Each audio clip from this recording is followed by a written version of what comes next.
बच्चों, आज हम आपकी उर्दू की किताब में सफ़ा नंबर 23 पर जो मश्की सरगर्मी है देखो और पढ़ो, ये अल्फाज पढ़ेंगे। अ मद आ ज त ता ज न ना च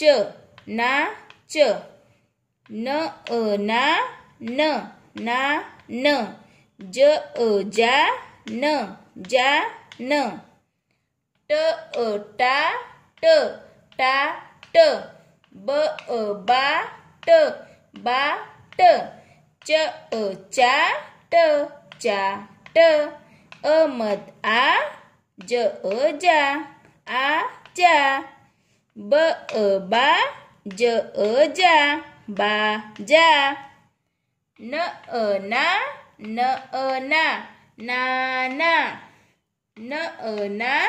न इनी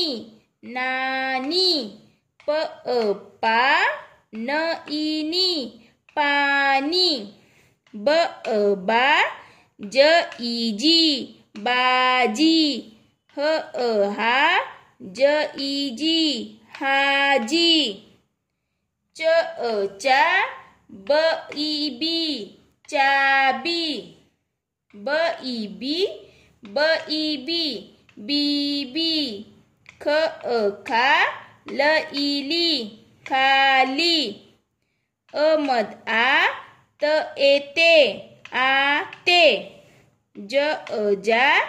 त एते जाते। तो इस तरह से आपको ये तमाम अल्फाज क्या करना है, पढ़ना है और अपना वीडियो बनाकर भेजना है।